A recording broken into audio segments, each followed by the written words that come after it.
Spiritual gifts.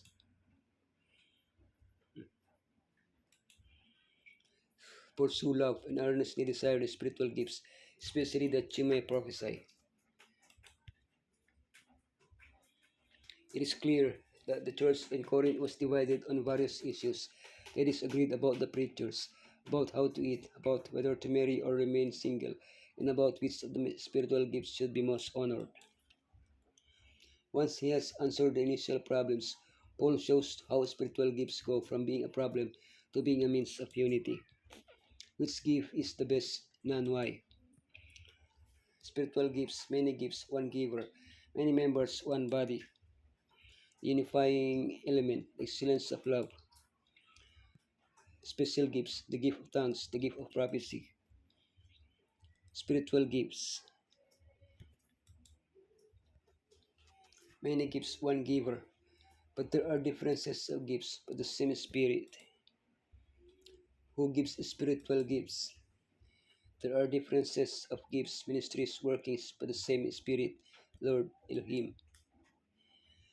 To help us understand the relationship between spiritual gifts and their giver, Paul uses these three terms to identify them, highlighting their diversity, gifts, ministries, and operations.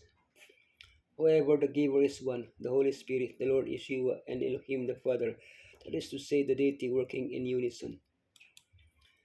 Both Elohim does, but Elohim does not bestow gifts as the Greco-Roman gods did. There is no ecstasy nor a hierarchical selection of the recipients of the gifts, such as, for example, priestesses. Why does Elohim give different gifts to different people? Spiritual gifts are used for the benefit of the church. Only Elohim knows which people can use a particular gift to achieve that purpose.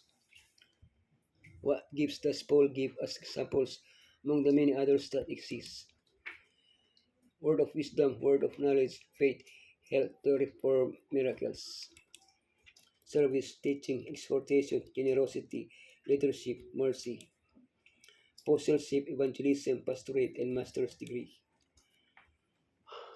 Many members, one body. Just as a body, though one has many parts, but all its many parts form one body. So it is with Messiah. Elohim is one, but each member of the Godhead has its own function. Likewise, the church is one, but each component of it has its own function as part of the body of Messiah on earth. Paul uses the analogy of the human body as the church to highlight unity and diversity. The eye has the gift of sight, but the ear does not. However, the two complement each other by working together. Similarly, in the church, each person carries out their work according to the gifts they had received. This implies that everyone is needed, that no one is greater than another, that everyone should care about the well-being of others, and that everyone should work for the unity of the church. The unifying element, the excellence of love. Now eagerly desire the greater gifts, and yet I will show you the most excellent way.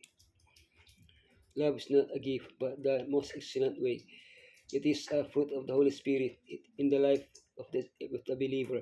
Spiritual gifts can only be used properly through love. The gift of a tongue without love, it is a resounding gong or clanging cymbal.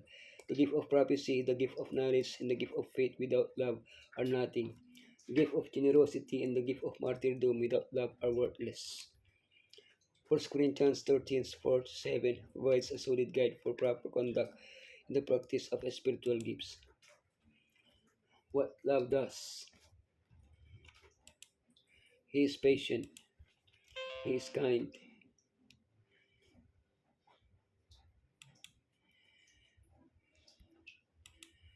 He rejoices in the truth. He excuses everything. He believes everything. Everything awaits. It endures all things. What love does not do. He is not envious. He is not boastful. He is not proud. He is not rude. He is not selfish. He doesn't get angry easily. He doesn't hold a grudge. He does not delight in evil. Special gifts. The gift of tongues. For this reason, the one who speaks in a tongue should pray that they may interpret what they say. Paul's emphasis on the gift of tongue and its proper use implies that it was being misused by members of the Corinthian church, causing disorder and confusion in public worship. The gift of tongues is the ability to speak human or angelic languages unknown to the person. When this language is unknown to the listener, it needs interpretation. Paul's desire that all should speak in tongue has been misinterpreted by those who think we should all have that gift. In reality, this longing encompasses all the gifts.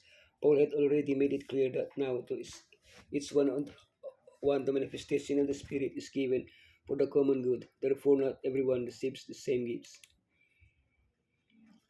The gift of prophecy. But the one who prophesies speaks to people for, the, for their strengthening, encouraging, and comfort. We must not limit the gift of prophecy to predicting future events. The primary use of the gift of prophecy is for edification, exhortation, and consolation. Paul highlights this gift above others, but he also urges that it be used correctly so as not to create confusion, but let everything be done decently and in order. As the characteristic gift of the Miracle Church, it had its special manifestation in the life of work of Ellen G. White. But now how can we recognize a true prophet? Yet the announced future events, if they are not conditional, must come to pass. His message must be in accordance with that of the earlier prophets. He must bear witness to the incarnation of Yeshua. His life must be in accordance with the biblical message he preaches. In all the Lord's arrangements, there is nothing more beautiful than his plan of giving to men and women a diversity of gifts. The church is his garden, adorned with a variety of trees, plants, and flowers.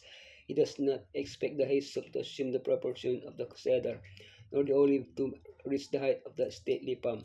Many have received but a limited religious and intellectual training, but Elohim has a work for this class to do, if they will labor in humility, trusting in him. Different gifts are imparted to different ones, that the workers may feel their need of one another. Elohim bestows these gifts, and they are employed in his service, not to glorify the possessor, nor to uplift men, but to uplift the world's Redeemer. They are to be used for the good of all mankind, by representing the truth, not testifying to a falsehood.